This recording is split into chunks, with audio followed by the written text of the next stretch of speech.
Ok, chụp rệp xua bong phôn từng ở kia. Ngày nay chúng bạn xông thuộc cả này nó mỏng pi palatopol bisamon hand palat track. Palatopol này cứ chia palatopol sầm nhập ô, nè, đại dương sơ ca ô từ lơ palat. Trong nói lõ tăngរបស់ផលិតផលទាំង3នេះគឺទី1តាក់ទងជាមួយនឹងភាពរឹងមាំរបស់ដែកផលិតទី2តាក់ទងជាមួយនឹងបូមប្រើប្រាស់បានយូរបូមរបស់វានឹងប្រើប្រាស់បានយូរមិនងាយលេចប្រេងស៊ីលវាល្អផលិតផលរបស់ជប៉ុនហើយទី3តាក់ទងជាមួយនឹងកង់វានេះប្រើបានល្អជាប់ធន់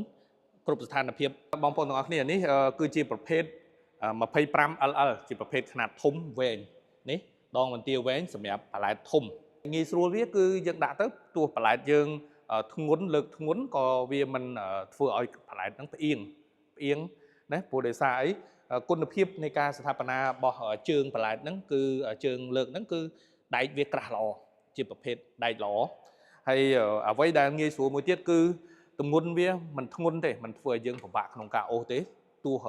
យើងផ្ទុកទំនិញរហូតដល់ 2500 គីឡូក៏ដោយហើយ model ទី2នេះគឺជា model BM 25M B ជាប្រភេទកង់ដប់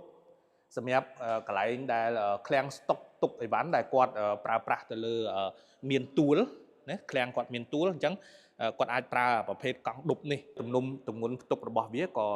បានច្រើនដែរនេះ 2500 គីឡូតែនេះសម្រាប់បន្លែខ្នាតតូចហើយនិងខ្នាតធំយើងអាចប្រើបានទាំងពីរណាហើយមួយចុងក្រោយនេះគឺប្រភេទកង់មួយ BM 25M ប្រើកង់មួយប្រភេទកង់កស៊ូកង់មួយ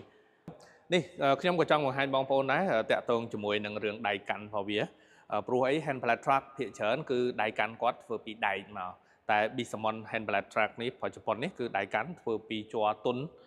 ស្រួលកាន់ណាសម្រាប់យើងកាន់លើករុញណាសម្រាប់យើងប្រើប្រាស់នេះ lock របស់វាក៏ងាយស្រួលដែរយើងប្រើងាយស្រួលលឿនល្អហើយនឹងកង់ក្រោយសម្រាប់កង់ក្រោយរបស់វាគឺទំហំរហូតដល់ 60mm កម្រាស់វាដល់ 9mm ប្រើប្រាស់បានយូរណាมันធ្វើឲ្យយើងពិបាកតឹងរុញក្នុងការរុញផលិតផលនៅពេលដែលយើង storage ទម្ងន់ធ្ងន់ចឹងហើយសូមណែនាំបងប្អូនដែរBisamon hand pallet truck នេះគឺផលិតនៅប្រទេសជប៉ុនផ្ទាល់តែម្ដងហើយmaterial ផ្សេងក៏គាត់ប្រើប្រាស់នៅក្នុងប្រទេសជប៉ុនដែរហើយរោងចក្រគាត់ធ្វើនៅប្រទេសជប៉ុនស្រាប់គុណភាពផលិតផលនេះ